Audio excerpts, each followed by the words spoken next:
강세를 이어오던 캐나다 고용시장이 아주 소폭이지만 마침내 둔화되는 모습입니다.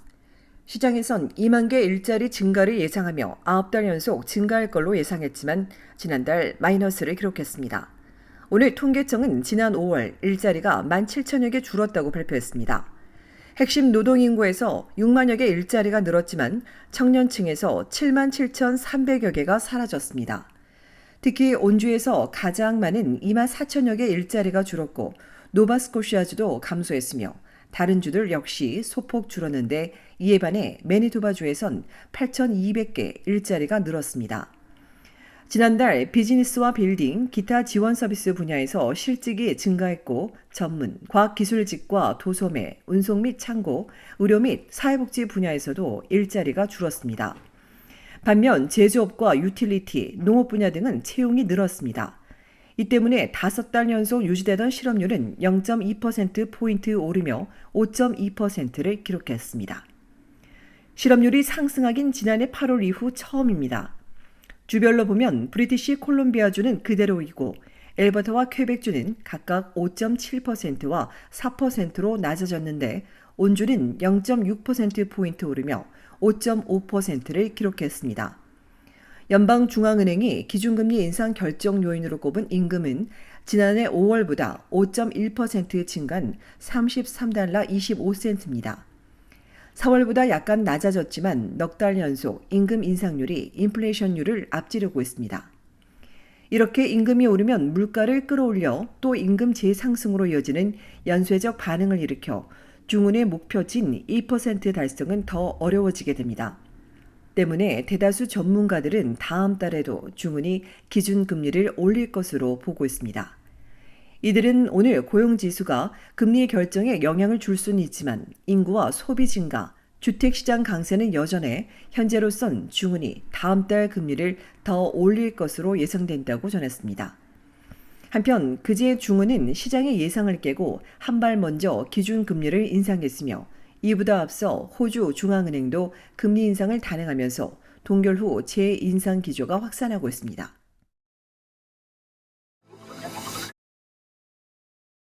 어제 아침 온타리오주 미시사가에서 8중 추돌 사고가 발생해 9명의 사상자가 나왔습니다. 인근 차량 운전자가 인터넷에 올린 대시캠을 봤더니 시내버스가 멈추지 않고 돌진하며 연쇄 추돌 사고로 이어졌습니다. 사고는 어제 아침 9시 35분 미시사가 대리엔 렉스우드 로드에서 발생했습니다.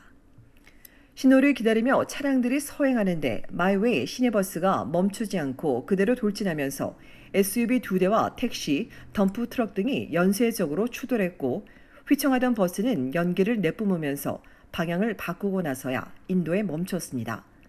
이 사고로 여성 운전자가 병원으로 옮겨졌지만 숨지고 버스 운전자 등 8명이 병원으로 이송됐으며 이 중 2명은 중상입니다. 버스 바로 앞 자동차 2대는 종이짝처럼 찌그러지고 택시 후면과 버스 전면, 유리창도 크게 파손됐습니다. 오늘 오전까지 정확한 사고 원인은 나오지 않았으며 필지역 경찰이 대시캠 영상이나 목격자 진술 등을 바탕으로 조사해 나갈 것으로 전해졌습니다. 사고 당시 버스에 브레이크 등이 켜지지 않은 것 같다는 목격자 진술이 나오는 가운데 아직까지 버스 오작동인지 아니면 운전자 과실이나 건강상의 문제가 있었는지 등은 아직 알려지지 않았습니다. 브리티시 콜롬비아주에선 대형 트럭과 SUV가 정면으로 충돌해 엄마와 쌍둥이 자매가 숨진 사실이 뒤늦게 알려졌습니다. 지난 1일 오전 8시쯤 크랜부트에서 동쪽으로 20km 떨어진 3번 고속도로에서 목재를 실은 대형 트럭이 중앙선을 넘어 마주오던 승용차와 정면 충돌했습니다. 이 사고로 SUV에 타고 있던 코트니 존슨 씨와 여성의 쌍둥이 딸인 8세의 자매가 그 자리에서 숨지고 트럭 운전자도 중상을 입고 병원으로 옮겨졌습니다. 사고 당시 트럭에 기술적인 문제가 발생하면서 중앙선을 넘은 것으로 보인다는 경찰은 아직 수사가 진행 중이라며 목격자와 대시캠 영상 제보를 부탁했습니다. 안타까운 이번 사고와 관련해 고펀드미 페이지에서 숨진 쌍둥이 자매를 기리는 모금이 진행 중인데 $10,000 목표액을 넘어 이틀 만에 $55,000가 모인 것으로 알려졌습니다.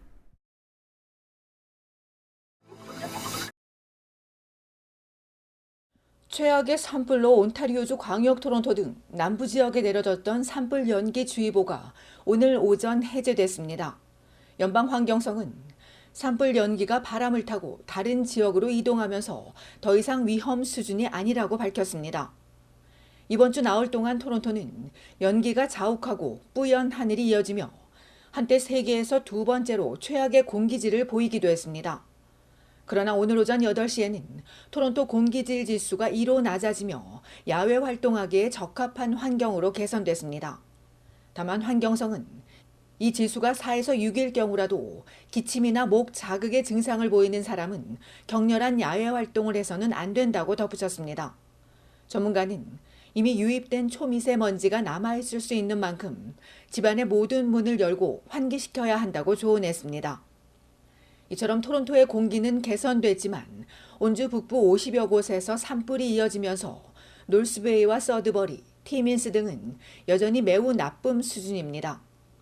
브리티시 컬럼비아주도 산불이 번지고 있는 일부 지역을 제외하고 대부분 지역의 공기질이 좋아졌습니다. 퀘벡주 140여 곳에서 산불이 계속되고 엘버타주 일부 지역은 대피령이 내려진 가운데 오늘 에드먼튼과 캘거리는 공기질이 악화된 것으로 알려졌습니다. 어제 산불이 소폭 줄었지만 당국은 주말까지 일부 지역에는 공기질 주의보가 계속될 것이라고 지적했습니다. 다만 일부 지역에 비가 내리거나 예보되면서 정부는 화재 진압에 다소 도움이 될 것으로 기대했습니다. 기후변화로 인한 영향을 극명하게 상기시켜주고 있는 캐나다 산불.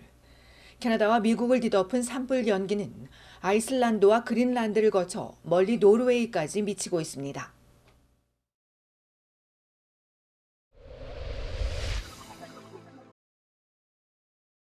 온타리오주 토론토 공중보건당국이 라쿤과 다른 야생동물의 공격성이 커지고 있다며 이들 근처에 가지 말 것을 당부했습니다. 당국은 올 들어 병들고 다친 라쿤 수가 크게 증가하면서 라쿤에게 물리거나 다쳤다는 부상자가 급증했다며 2018년에서 2022년 사이 매해 평균 5건에 그쳤던 라쿤 공격이 올 들어 지난달 31일까지 무려 88건에 달해 117% 증가했다고 지적했습니다. 이에 당국은 종종 라쿤에게 먹이를 주거나 쓰다듬고 만지는 등의 접촉이 이뤄질 때 공격성이 드러난다며 라쿤이나 다른 야생 동물들을 보게 되더라도 가까이 접근하지 말고 거리를 둘 것을 강조했습니다. 당국은 라쿤에 물리거나 긁힌 시민들의 80% 이상이 광견병 노출 후 예방 치료를 받았다며 라쿤 공격을 받고 광견병에 노출되면 증상이 나타나기 전에 즉시 치료해야 한다고 덧붙였습니다.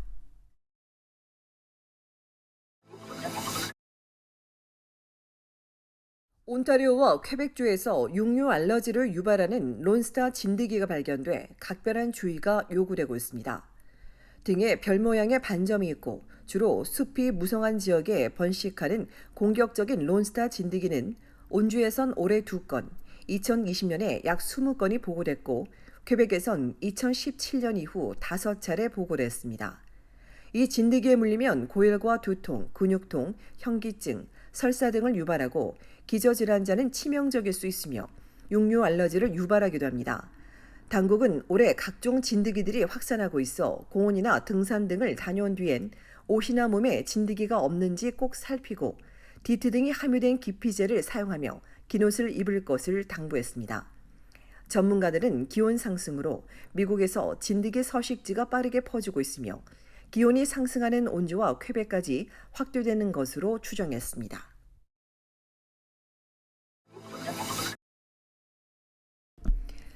캐나다 최대 식품 회사인 로블로스가 장을 끝내고 나가는 고객에게 영수증을 요구해 논란이 일고 있습니다. 지난 일요일 오타와의 한 로블로스 매장에 재고를 확인하기 위해서라며 구매를 끝내고 나가는 고객들은 미리 영수증을 준비해달라는 안내문이 배치되자 평소 이곳을 이용해오던 한 고객이 사진을 찍어 올리며 인근 다른 마켓에선 보지 못했던 글이 올라왔다며 탐욕스러운 회사가 고객 모두를 절도범 취급한다고 지적했습니다. 그러자 화가 난 한 네티즌은 과거 빵값 담합했던 회사가 이제 더 대담해졌다고 지적하는가 하면 또 다른 네티즌은 안내문을 바꿔내 영수증이나 가방 확인은 거부한다는 취지의 댓글을 올리며 불만을 쏟아냈습니다. 이 안내문이 오타와 이 매장에만 있는지 회사 방침인지는 아직 확인되지 않은 가운데 로블로스는 앞서 물가가 끝없이 치솟는 틈을 타 식품 가격을 대폭 올려가며 폭리를 취했다는 지적도 받아왔습니다.